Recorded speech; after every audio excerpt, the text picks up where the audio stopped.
आऊज़ बिल्लाहि मिनश शैतानिर रजीम बिस्मिल्लाहिर रहमानिर रहीम बिस्मिल्लाहि अल्हुम्मा इन्नी आऊज़ु बिका मिनल खब्स वल खबाइस। अस्सलामु अलैकुम मेरे प्यारे बच्चों, मैं आज आपको 5th क्लास की बुक एसएसटी पढ़ाने जा रही हूँ, जिसका टॉपिक 15th टॉपिक है इंडियन कॉन्स्टिट्यूशन।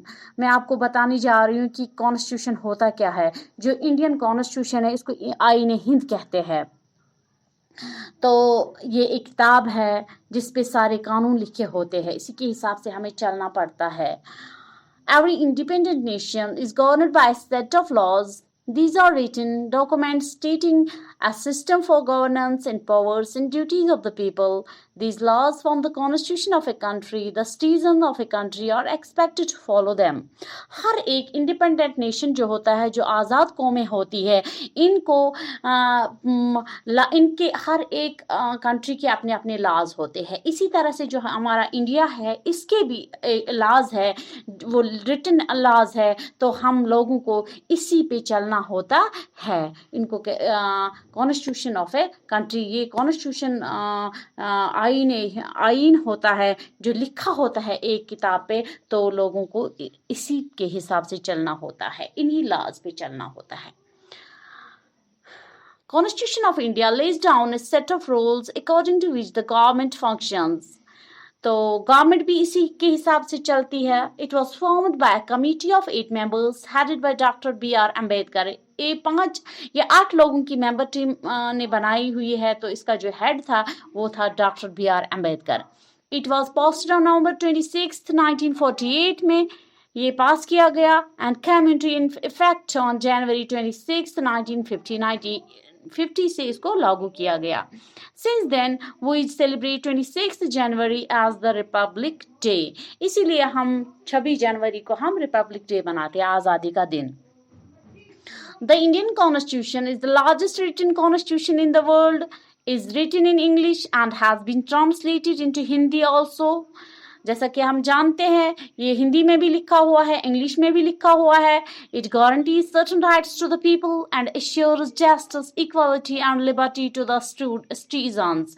तो इसमें गारंटी है, ये एश्योरेंस देती है, जस्टिस, इंसाफ, इक्वालिटी, बराबरी, हर एक इंसान बराबर है, और लिबर्टी और आज़ादी किनके लिए? लोगों के लिए। It declares India as a democratic, secular and socialist country. ये दिखाती है कि हमारा जो इंडिया है ये डेमोक्रेटिक है, सेक्युलर है एंड सोशलिस्ट है। आप देखेंगे क्या होता है democratic.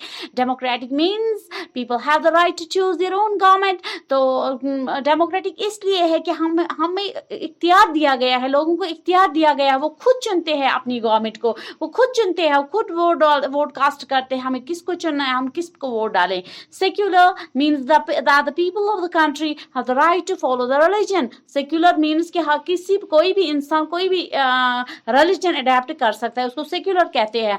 Socialist means the people ought to be treated equally and provided equal opportunities without any discrimination between the rich and the poor. हर एक को अपने अपने हुकूक मिलते हैं, चाहे कोई अमीर हो चाहे कोई गरीब हो, हर किसी को जीने की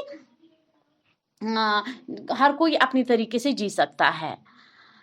Our constitution has a preamble with which it begins. The preamble of our constitution reads as follows. जो हर एक कंट्री को अपना preamble होता है, तो जो हम ऐसे पढ़ सकते हैं। With the people of India having solemnly resolved to constitute India into a sovereign, socialist, secular, democratic republic and to secure to all its citizens.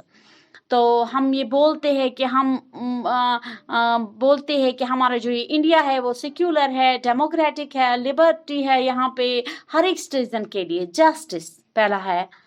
Justice क्या होती है? Social, economic and political justice है, मतलब इंसाफ, socially भी, economically भी और politically भी। Liberty of thought, expression, belief, faith and worship. हमें आज़ादी है एक्सप्रेशन की, हम बोल सकते हैं, बिलीफ अपना जिस पे हमें भरोसा है, मतलब कोई भी मजहब, फेथ है, भरोसा है, एंड वर्शिप, किसी को भी इबादत कर सकते हैं। Equality of status and of opportunity and to promote among them all. हर एक बराबर है, हर एक इंसान बराबर है, यहाँ कोई ऊंच नीच नहीं है. Fraternity, assuring the dignity of the individual and the unity and integrity of the nation. हर एक को आप डिग्निटी से रहने की इजाज़त है, तो यूनिटी से रहने की इजाज़त है. यूनिटी भाईचारे से यहाँ पे है. जैसे कि यहाँ पे सबसे 3 तबके हिंदू मुस्लिम सिख कहते हैं ना, हिंदू मुस्लिम सिख ईसाई आपस में है भाई भाई. इसी तरह से in our constituent assembly this 26th day of November 1949 do hereby adopt, enact and give to ourselves this constitution. हमें दिया गया है 26th of November में. फंडामेंटल राइट्स क्या होती है? Our constitution has provided 6 basic rights to every citizen. Rights literally means those freedoms which are essential for the good of an individual as well as the community. इसने 6 basic rights दिए citizen को. क्या क्या है? Equality, right to equality, right to freedom, cultural and education rights, rights to freedom of religion, right against exploitation, right to constitutional remedies, fundamental duties. क्या क्या अब ये हम देखेंगे एक एक करके. राइट टू इक्वालिटी क्या होता है? All citizens are treated equally and there is no discrimination on the basis of caste, sex, status, religion और रेस. हर एक इंसान सेम ट्रीट किया जाता है, चाहे वो काला हो, चाहे गोरा हो, चाहे मेल हो, चाहे फीमेल हो. हर एक को अपने राइट्स है, इक्वल राइट्स है. अब है right to freedom. People living in India have the freedom of speech and expression, freedom to practice any religion, freedom to move freely and live in any part of country, and freedom to practice any profession, trade or occupation.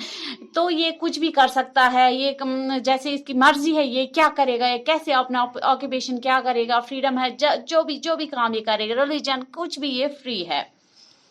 Culture and education rights. As India is a country of many languages, religions and cultures, people are given the right to follow their own culture and language and run educational institutions. तो यहाँ कोई भी country में कोई भी language बोली जाती है, तो रिलीजन भी, कल्चर्स भी, तो जैसे जो इंसान कोई भी फॉलो करे. Right to freedom of religion. The citizen has the right to follow any religion of their own choice. जैसा कि मैंने पहले भी बोला. Right education, exploitation of women, slavery, child labor and low wages are considered as offenses in our country. यहाँ इसको offense माना जाता है. अगर हम exploit करेंगे औरत की मतलब जो इसके हुकूक है इसको exploit करेंगे, उसके लिए सजा है. जो इसको exploit करेगा slavery है,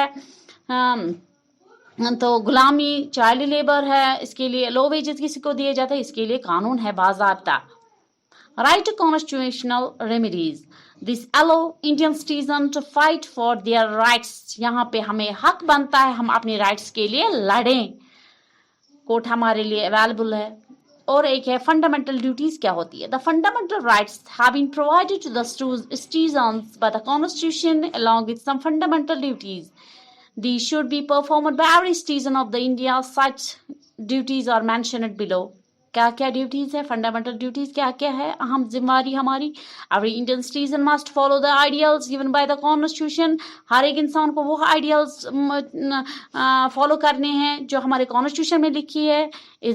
It is the duty of every citizen to respect the national flag of the national anthem. हमें रेस्पेक्ट करना है नेशनल फ्लैग को, नेशनल एंथीम को. जैसे कि आपको पता है जन गण मन अधिनायक, वो हमें इनको रेस्पेक्ट करना है. The people of the country must protect the unity and integrity of the nation. हमें प्रोटेक्ट करना है यूनिटी को, यकजहती को, integrity of the nation. As a good citizen we must defend our country and serve it with needed. तो हमें defend करना है, अपनी कंट्री को बचाना है अगर नीड अराइज हो जाए. We must promote the spirit of brotherhood among the people. हमें प्रमोट करना है, हमें फैलाना है भाईचारे को अपने कंट्री में. All citizens of India must be treated equally by us. हर एक इंडियन सिटीजन को इक्वली ट्रीट करना है. It's our duty to value and preserve our rich heritage. हमें अपने हेरिटेज को बचाना है. तो we must protect and improve the natural environment like forests, lakes, rivers and wildlife. हमें इनको बचाना है, natural environment को बचाना है. forests है, lakes है, rivers है, wildlife है. All citizens of India must have compassion towards all living creatures. हमें जज्बा होना चाहिए तमाम creatures के साथ अच्छा सलूक करने का. It's every Indian duty to safeguard public property and renounce violence. It's responsibility of every citizen of India to carry out their duties faithfully and help in the smooth, peaceful, and coexistence of individuals for the progress of our nation. अपने कौम को आगे बढ़ाने के लिए हमें एक दूसरे की मदद ज़रूरी होती है, तो हमें फेथफुल और लॉयल बनना चाहिए। मेरे बच्चों, मुझे उम्मीद है कि आप भी इन कॉन्स्टिट्यूशंस पे आप भी चलेंगे, तो आप भी भाईचारे के साथ रहेंगे। तो आप इस लेसन को अच्छी तरह से गौर से सुनना और बाकियों तक पहुंचाना। ओके, अल्लाह हाफिज़।